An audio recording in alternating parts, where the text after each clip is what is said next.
皆さんこんにちは、ネストリングスです。今回はこちら。新しく発売されたナイトランスのパーツを使ってデッキを組んできたので 3on3 バトルをしていこうと思います。今回は私野水航とつぶやきさん太郎で対戦していきます。よろしくお願いします。よろしくお願いします。それでは早速やっていきましょう。行きましょう。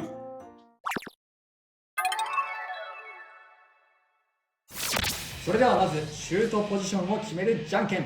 最初はグー、じゃんけんぽい。こっち、ライトサイド。それではお互いのファーストベイ。せーの、じゃん。ナイトランス 460HN、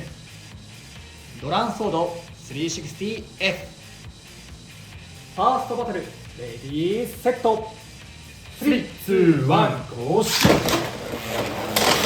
あーいない。オーバーフィニッシュ。ドランソードに2ポイント。強い。お互いのセカンドベイ。せーの、じゃん。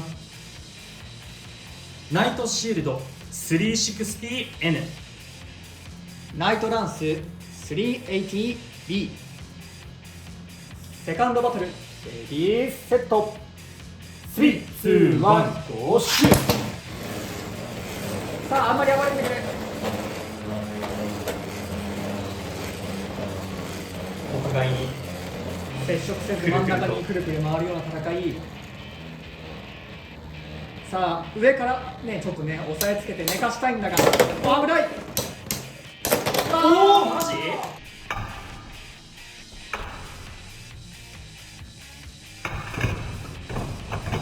おお、マジ？ファーストフィニッシュ。ナイトシールドに2ポイント。やったぜ。お互いのサードベイ。せーの、じゃん。ヘルズサイズ 380T、 ヘルズサイズ 480HN。 サードバトル、レディーセット。3、2、1、ゴーシュ。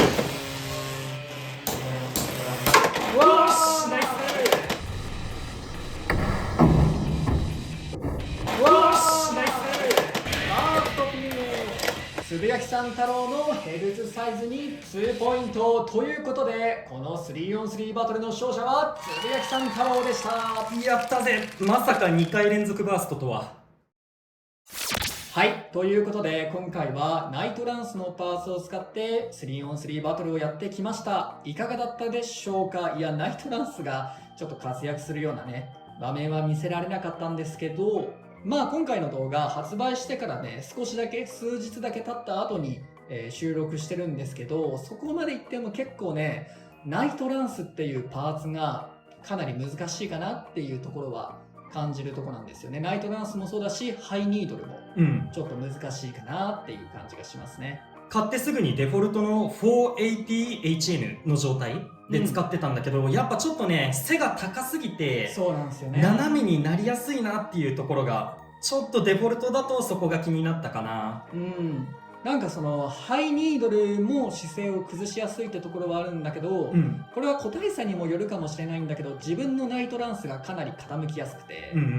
なんかいい感じに姿勢整えてくれるといいんだけどなとか思ったりはしてるんですけど、ちょっと難しそうだなっていうのが印象ですね。そうだね。ただそれがコンセプト通りではあるんだよね。斜めになってカウンターを決めるっていう。確かに自分から斜めになろうとしてるのはコンセプト通りではあるんだけど、その後のね、体勢の立て直しが効かないからちょっと難しいなっていうところがあって、今回480からデフォルトの480からラチェットだけ460に変えてちょこっとだけ背を低くしてみたんだけど、ちょっとね、動画内ではいいところは見せれなかったんですけど、デフォルトの480の時よりかは460のラチェット使ってた方が勝率がいいというか、安定して戦うことはできたかなっていう風に感じてますね。そうね、今回はドランソードが思いっきりぶっ飛ばしちゃったからね、まあ、あの方法はどんなベイでも負けちゃうからね。そうね、あれが決まればねあの試合すごかったな。それがドランソードの強みでもあるから、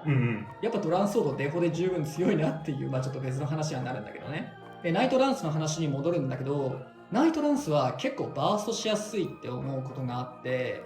理由が2つあるんだけど、まあ一つは、まあデフォだと身長がめちゃめちゃ高いってことうんで、ハイニードルで1ミリ高いっていうのもあるし、480で身長さらに高いっていうのもあって、かなりね、ラチェットに直接攻撃が来やすいというか、そうだね。相手が低い場合、もう簡単にラチェットに当たってバーストしちゃうっていうような現象が多いのかなって思ったのと、あとね、まあこれが今回僕が使った80のね、ナイトランスで、これは本当に上から押さえつけるような運用をしたいなと思ってこのカスタマイズにしたんだけど、こうやって見ると分かるんだけど、ナイトランスってラチェットとブレードの間が結構広いんだよ。ね、結構隙間が目立つというか、広めに見えるね。こうまあヘルスサイズとかもね、広いっちゃ広いんだけど、その下にあるこのプラスチックのパーツうんとかとまあそんなに変わんない、まあ、場所によってはってぐらいで、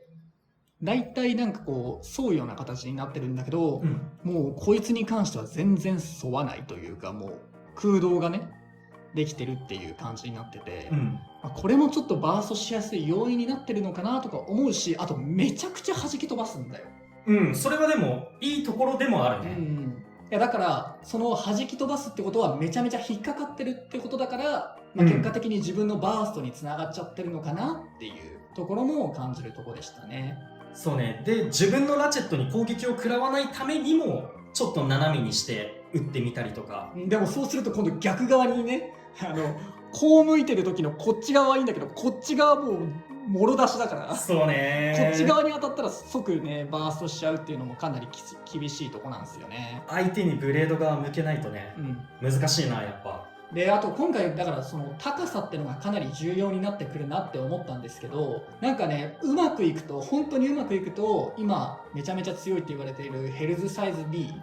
ヘルズサイズボールよりも高さを取れるので、ハイニードルと組み合わせたりすると、一方的にこう自分が姿勢を崩さなかったら相手を倒すことができるかなっていうのは感じたし、実際に自分でね一人でやってる場合はそういう試合も何戦かあったので、まあちょっとねバランスを調整したり、突き詰めていくとまだワンチャンあるのかなとか思いますし、あとねハイニードルは今後出てくるベイのその姿勢の正しやすさとかによってもやっぱ活用方法が変わってくると思うので、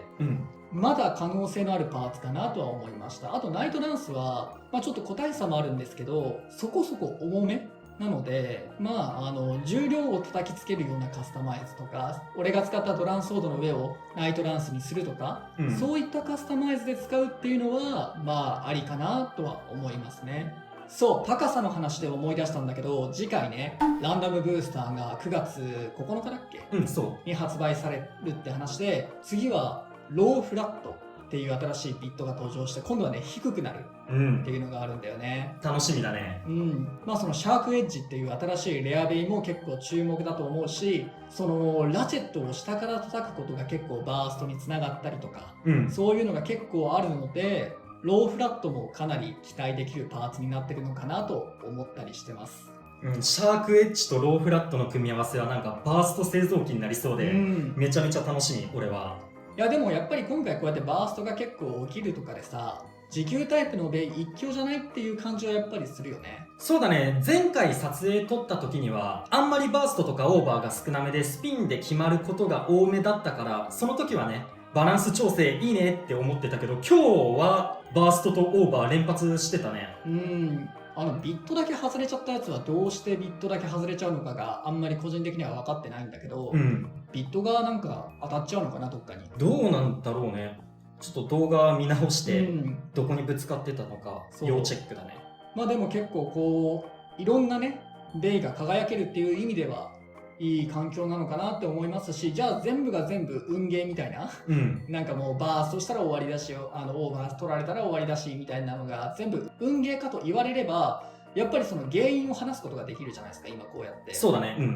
だし、例えばドランソードのオーバーだって、あれはオーバーを取りに行くカスタマイズですから、運ゲーで取りに行ったというよりはこっちとしては戦術で取りに行ってるので、そうだね。なんかそのもちろん運要素はあるとは思うんですよ。かなり多くのものが運要素って絡んできちゃうような気はしますけど、全てが運ではないなと思いましたね。もちろん運はあるんですけど、だから本当に戦術によってね、自分より強い人を倒すデッキを組んでみたりとか、いろいろやり方はあるなと思いました。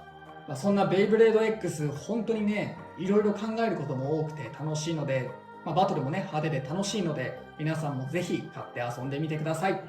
この動画が良かったらグッドボタンとチャンネル登録よろしくお願いいたします。それではまた次の動画でお会いいたしましょう。バイバイ。バイバーイ。